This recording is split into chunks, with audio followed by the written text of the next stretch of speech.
It's September 2021, and thousands of people line the streets of Wichita, Kansas. A horse-drawn caisson slowly makes its way down the street, pulling behind it a casket draped with an American flag. The people bow their heads as the casket moves by. Some tear up, some wave flags and solemnly nod their heads, and some salute the fallen Medal of Honor recipient being buried today.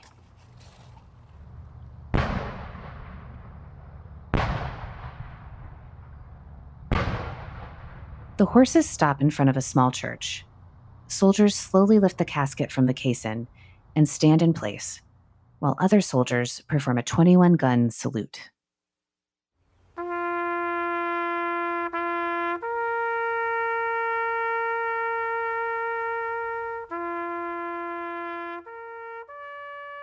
The assembled crowd, which includes relatives and those who fought beside the fallen hero, stand there, moved.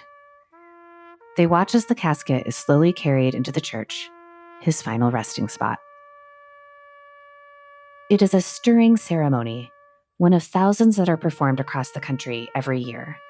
But this funeral is different and very rare. Why? The hero being laid to rest today died in 1951, over 70 years ago.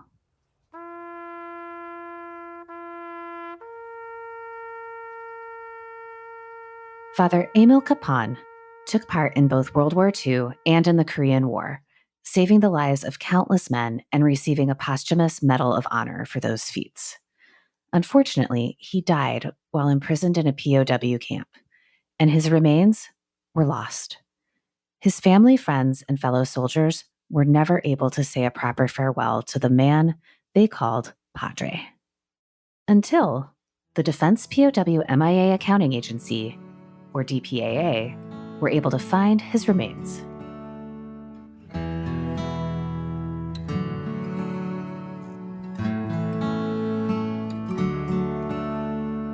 A priest from a small town out on those Kansas plains.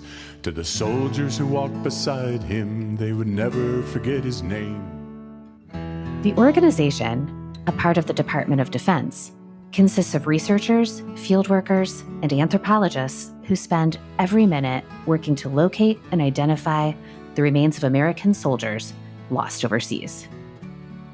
The work they do is so impressive and so immense that we're devoting our next 2 episodes to the DPAA.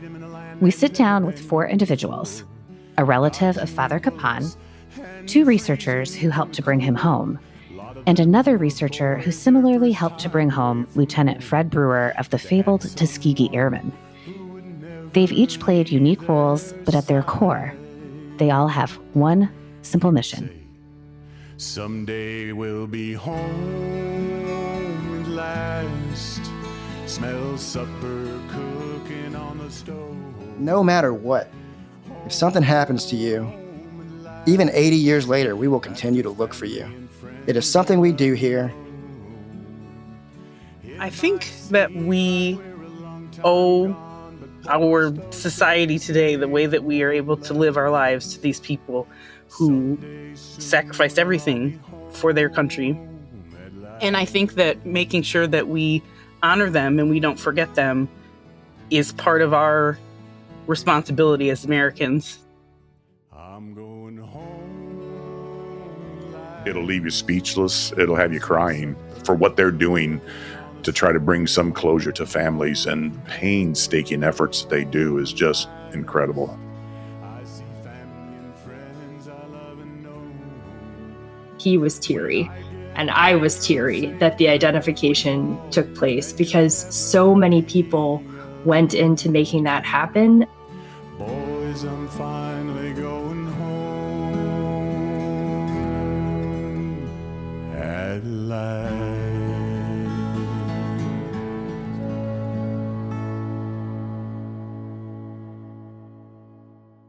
I'm Carrie Varohaikis, and this is Army Matters.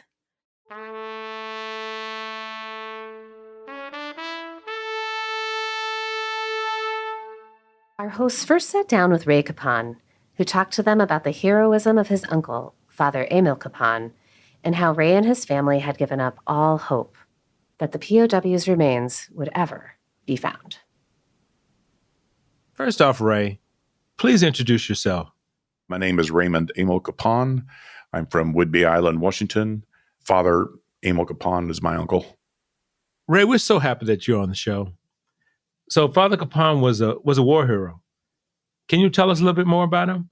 Well, he was a homegrown country boy. I mean, they grew up outside of Pilsen, Kansas, a typical Western town that's got a huge Catholic church with about 10 homes, doesn't even have a post office. And they grew up out there with my dad. It was just him and my dad. And Father, from the very beginning, knew what he wanted to be. I mean, my grandmother always said he always knew he wanted to be a priest. And as luck would have it, he became the hometown priest for the Pilsen parish. And he was all about helping people. I mean, all the time. I mean, that was his mission in life, was to help others. He would sacrifice anything and everything, even growing up, to help others. Can you tell us what drove Father to enlist and serve during not one, but two different wars? I have no doubt in my mind that's where he was always meant to be. You know, I've still got a lot of his personal letters that he wrote to my parents and grandparents. And you could just tell by reading that of how happy wouldn't be the right word, but that knowing that that is where he was supposed to be, that on the ground, you know, getting grubby and dirty and never sleeping and bullets flying over your head and bombs bursting beside you. I'll tell you a story. Father went in at the end of World War II. He was in Burma and then came back from that, was a parish priest for a while back in Pilsen again. And then the Korean War started up. Well, he was originally going to Japan. And he was in Washington, D.C. at the time going to school, and he was going to drive back because he was going to sail out of Seattle to go to Japan and then to Korea.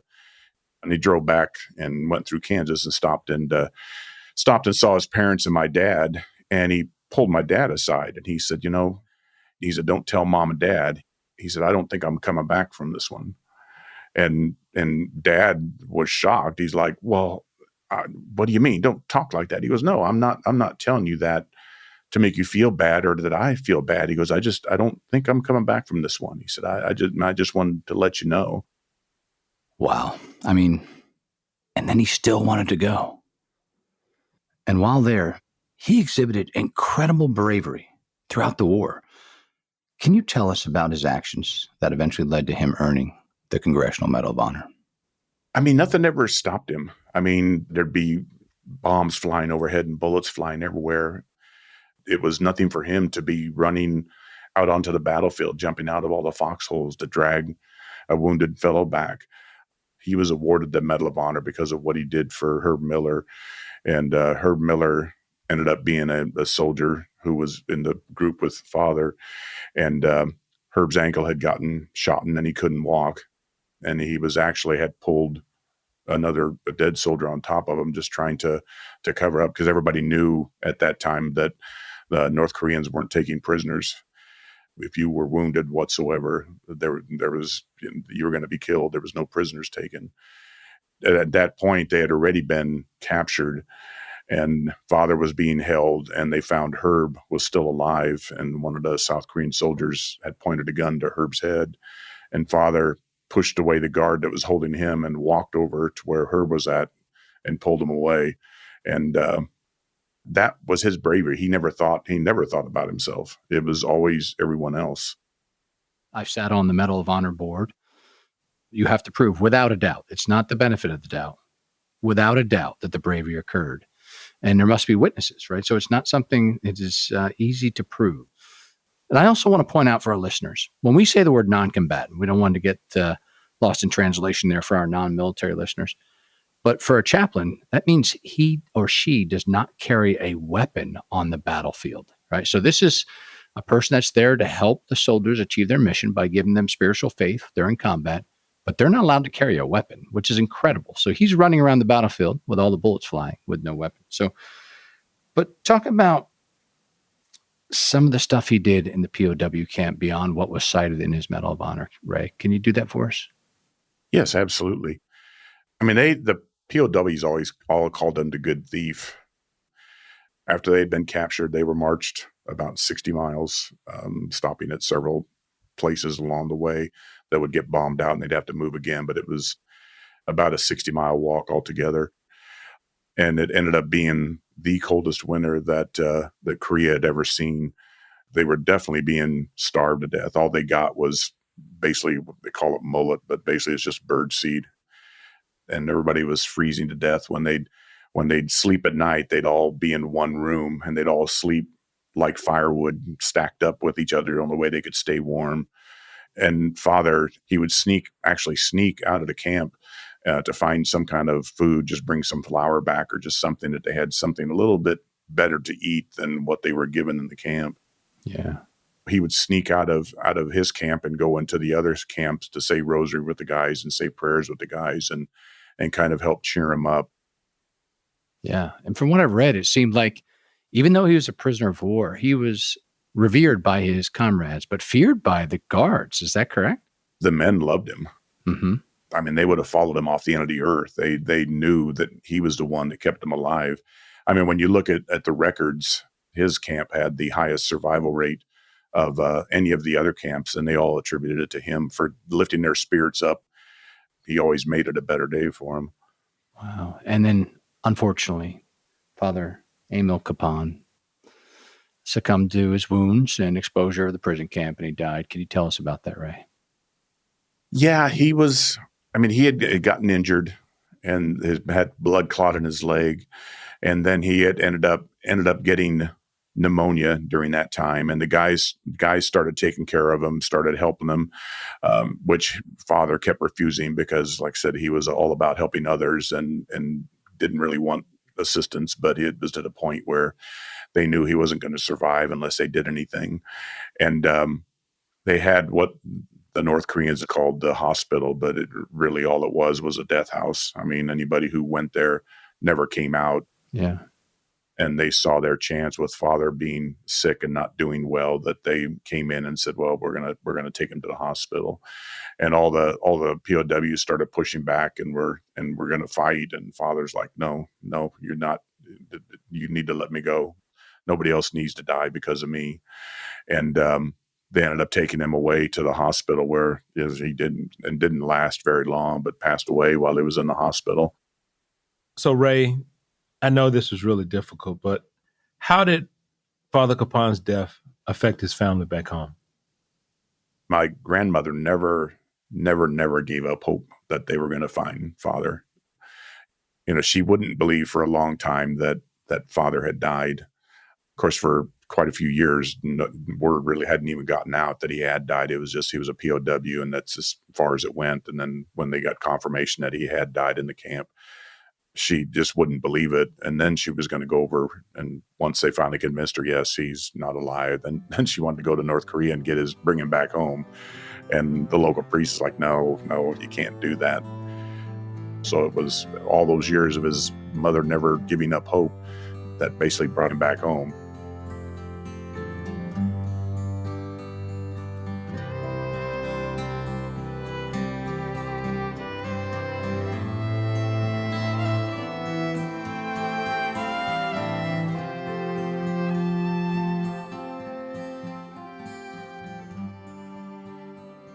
Do you have a lesson or insight to share? Would you like to strengthen the soldier profession? The Harding Project, a grassroots effort, provides resources to help you develop and write articles in Army journals that can help influence the next generation of soldiers. For more information, go to hardingproject.com.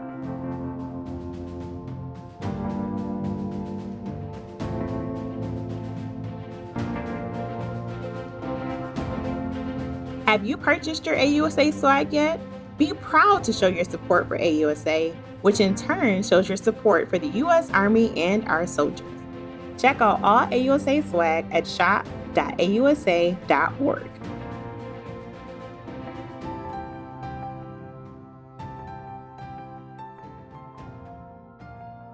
Our host sat down with Josh Frank, a researcher at DPAA. Josh detailed some of the work he does and how he was able to locate the remains of Lieutenant Fred Brewer, a member of the fabled Tuskegee Airmen.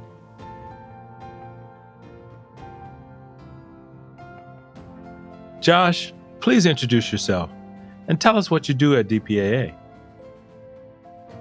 My name is Joshua Frank. I grew up just outside of Athens, Georgia, and now I live in the Washington, D.C. area. I am a research analyst with the Defense POW MIA accounting agency. Josh, welcome to the show, brother. Thanks for having me. So Josh, we were talking about this before we started recording. You know a number of languages, and that's helped you at DPAA. So can you say hello to our listeners in a couple other languages? So in Korean, I could just say 안녕하십니까 to the two of you. That's a nice hello. Honorific, since I'm with a former sergeant major of the Army and a general here.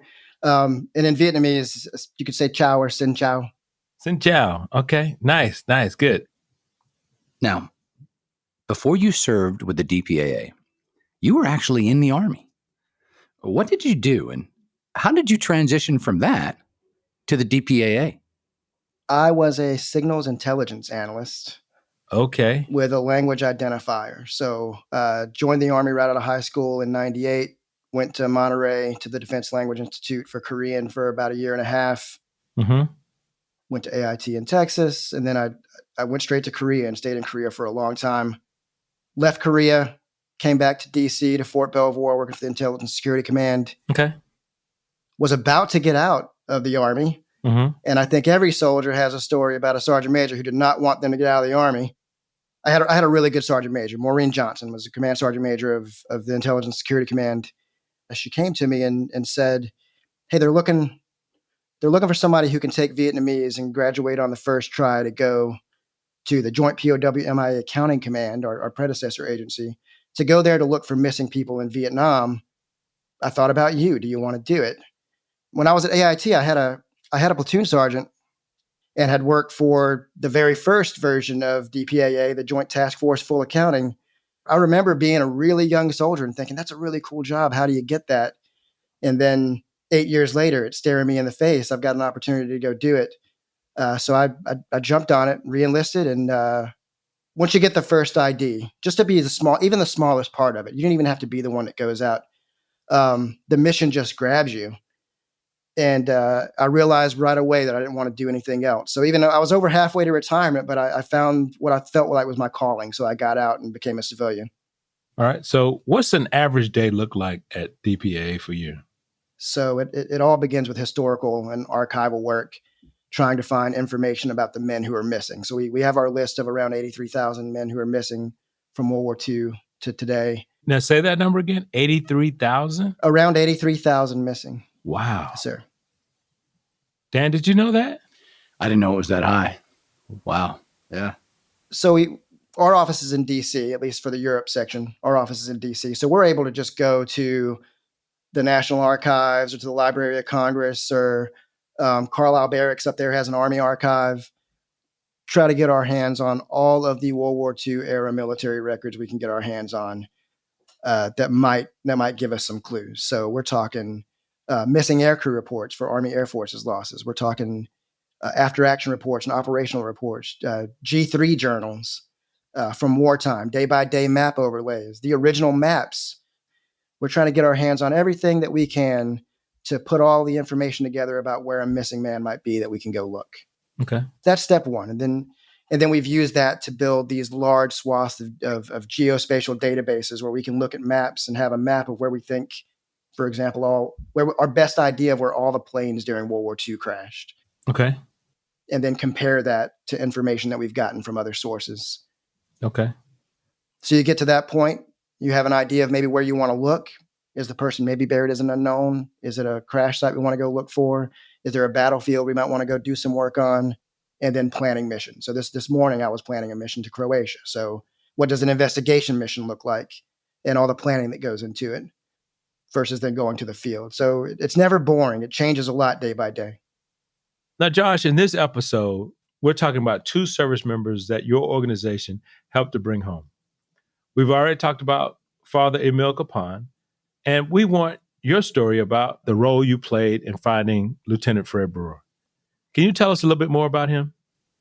Second Lieutenant Fred Brewer was a pilot during World War II. He's from Charlotte, North Carolina. Before he was in the Army, got a chemistry degree from Shaw University. Then he joined the military and became a pilot with the 100th Fighter Squadron in the 332nd Fighter Group, which, if you know your history, those were the famous Red Tails, the Tuskegee Airmen. So Fred Brewer was a Red Tail. And do you know about any of his accomplishments during World War II? I know he flew a lot of missions. If you didn't know, during the war, the pilots in the 332nd actually had to fly double the number of combat missions as the white pilots did. So for the most part, a lot of them flew a lot more missions than most pilots during the war, and Fred Brewer was not an exception. So he flew bomber escort missions, he flew recon missions, strafing missions, general fighter pilot type missions during World War II. Why did they fly double missions? That was the rule of a segregated military at the time. If you talk to a lot of Tuskegee Airmen, which because of my work, I've been very fortunate to talk to a lot of them. Double missions, but also the purpose was double victory, right? They wanted to prove that African American pilots could be just as good as their white counterparts. They could be just as good, if not better. You want the victory in the war. The double victory is victory at home against racism and victory in war against the enemy. Yeah. Now, your job is to do the research, as you described to Les. Unfortunately, Fred lost his life in combat. What are the details of the events of Fred Brewer's death on October 1944? So on October 29, 1944, Lieutenant Brewer was a pilot on a bomber escort mission to Regensburg, Germany. So their jobs were to protect the bombers from German fighters during the bombing mission. And the Tuskegee Airmen had an excellent record at protecting the bombers that they protected. During the mission, he lost altitude and crashed into a mountain. When someone goes missing during the war, when they first return to their base, any plane that didn't come back, the intelligence officer of the squadron would debrief all of the other pilots that were on the mission with them and ask them what happened. And so we have what's called a missing aircrew report, and it explains the details of what happened that day. All they really said was that he went missing, dipped down under the clouds near Delach, Germany. Now, they say Germany, but Germany and Austria. It's Delach, Austria, right over the border from Italy, and no one had ever seen him again. Not a lot of information there other than that they lost track of him. Very vague. And now you're looking at an area on the ground that is vast. I mean, so there was no GPS. Everything back then was fly by compass, time and distance, and geographic location on the ground. Now, Josh, it's always tough when we lose a service member, even if it was years ago. Can you give us some feedback on how his family reacted? It's a really, really sad thing. He went missing. His mother got the telegram that he went missing, and she died very shortly after. If you asked her family, the whole family will say she died of a broken heart because her son wasn't coming home. Yeah. Wow. So Brenda's grandmother never put a Christmas tree up again. Oh my gosh. So when did you start working on the Fred Brewer case as a research analyst? I started working in DPAA in 2011 as a civilian, and pretty much immediately got put on the task of searching for aircraft that were lost in Italy during World War II. Mm-hmm. I went through every record of every plane that went down in Italy. How many were in that database? Around 690, 695. At the time, I didn't see Fred Brewer's crash site yet because he had been reported as being missing in Austria. Right. But what I did see right away, I found this Italian, I found an old web form of a bunch of old Italian guys that go out on the weekends and look for war-related stuff, mostly airplanes. And someone had posted about a P-51 that crashed in this place called Moggio Udinese. Okay. And the reason they posted it is because the farmer who owned the property on the side of the mountain had found some very large chunks of this P-51 Mustang and he had fashioned them into a crucifix. He had made a piece of artwork and put it at the spot of the crash as a memorial to the pilot who died there, and they were trying to figure out who the pilot was. So then I had a German record from Italy that said that a single-engine plane crashed near Mojo on October 29th, 1944. So then I knew, okay, these two things are probably related. This crucifix that was made out of this part of this P-51 and this German report, they must be talking about the same thing. This must be the right place. So I was able to put that together. And then we started to go through the records of all of the unknowns that were recovered during the war. We have documents about those. They tell us where the remains were originally recovered from. They'll have dental charts, skeletal charts, height, weight estimates, those kinds of things that our laboratory can use. So we also made a database out of those. So then I started to look at, well, how many planes actually went missing altogether on October 29th, 1944? And luckily, it was really only a handful in the entire European theater of operations that day. And most of them were in northwestern Europe, way far away from where this plane had clearly crashed. And so I had it down to two possibilities. One was another Tuskegee Airman, Alphonso Davis, and then Lieutenant Fred Brewer. Okay. The records told me that the local priest and the local sanitation officer in Mojo Udinese told us that the plane crashed at 11 o'clock in the morning. I knew that Fred Brewer's plane had taken off at 10 o'clock in the morning. I knew that Alphonso Davis's mission didn't go out until 1300 that day. So this plane had already crashed before Alphonso Davis's plane had even taken off. So it really left the only possibility. If a single engine plane crashed in this place on October 29th, 1944, it really could not be historically anybody else's plane but Fred Brewer. Josh, absolutely. That's all very interesting. And we're going to talk more about the lab and the DNA part in part 2. So let's fast forward past that for a minute. The DNA proved that these remains were indeed Fred Brewer's, and his remains were eventually brought home because of that. How did that feel? Overwhelming. When we get an identification, it's like winning the Super Bowl. Yeah. Because you feel every emotion. There's a sense of absolute pride in the work you've done, of course. Just the humility of bringing someone home who was part of the greatest generation. And then just the relief for the families. It takes the pressure off. We do interviews like this, like being on this podcast, and whenever DPAA is in the news, we're in the news a lot because of the home runs that we hit. And Lieutenant Brewer's case was a home run. What people don't see and don't talk about are the strikeouts. We strike out way more than we hit home runs, and the same amount of work goes into them. Yeah. And when we do strike out, it's a punch to the gut. And so when we make identifications and you're sitting in the funeral like that, it has to feel good enough to sustain you through how bad you feel about all the strikeouts. And the fact that it does tells you how good it has to be, what a good thing you've done, because to go through all the anxiety and pressure that comes with not finding all the other men you're trying to find, it has to feel good enough to pull you out of that rut, and it does. Josh, I've never been part of this, but the way you just described it was so clear and accurate of the emotional highs and lows that I've never heard that kind of adequate description of an occupation and an achievement and failure as you just gave right there. That was amazing. So Josh, this purpose of recovering loved ones, this has to be the reason why you wanted to work in the DPAA in the first place, right? I took JROTC in high school too. Okay. Junior ROTC. Okay. So I was junior ROTC in high school. And even from high school, from back then, and then going through basic training, the mantra, especially in the U.S. Army, that we don't leave anybody behind, gets so ingrained in you. And then I have a chance to be the living embodiment of that. Even 40, 50, 60, 80 years later, we will still go looking for you if you're missing. Just the idea of that, I was drawn to it. We really appreciate you joining us here on Army Matters, brother. Thank you. Thanks so much. Yeah, Josh, thanks for your service, and thanks for helping bring people home. Thank you too, Sergeant Major. In part 2, we'll talk with Dr. Veronica Keyes and Dr. Don Berry, two members of the team at DPAA, who will detail what they did to discover and identify the remains of Father Kapaun.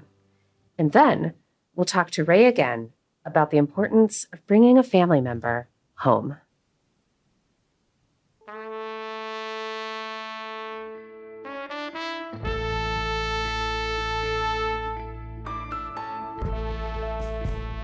In previous episodes, our co-host General Les Smith has talked about playing golf and how much he enjoys it. In today's chapter spotlight, our Central Virginia chapter has the perfect event for him. On June 10th of this year, the chapter will be celebrating the 249th birthday of the United States Army with its annual Birthday Golf Tournament. Held at the incredible Hunting Hawk Golf Club in Glen Allen, Virginia, the tournament will not only be a day of fun and camaraderie, but will raise funds for the chapter scholarship program, Virginia War Memorial events, and awards for ROTC and JROTC, among other programs. If you're in the area, grab your clubs and join them. And if he's not too busy recording another podcast, maybe Les can join them too. Congrats to Leif Johnson, the chapter's golf committee, and everyone involved.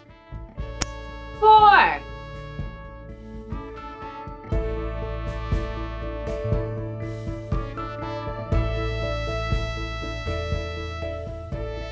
To all our listeners, thanks for joining us.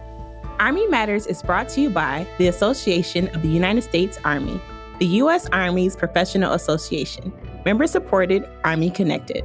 Visit us at ausa.org for more information or to become a member.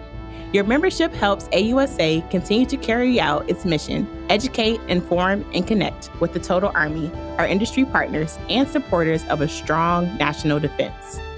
Today's episode was hosted by Lieutenant General Retired Les Smith and SMA Retired Dan Daly, and anchor hosted by Carrie Barrow-Heckes. Anthony Del Call is the producer and writer, and Andy Bosnag is the supervising sound editor. Ellen Toner is the content editor. Unzinga Curry is the executive producer, and the senior producers are Carrie Barrow-Heckes and LaSharon Duncan. Be sure to subscribe to Army Matters wherever you get your podcasts, and please leave a review. As you know, we love seeing stars in the Army, especially if it comes in the form of a 5-star review.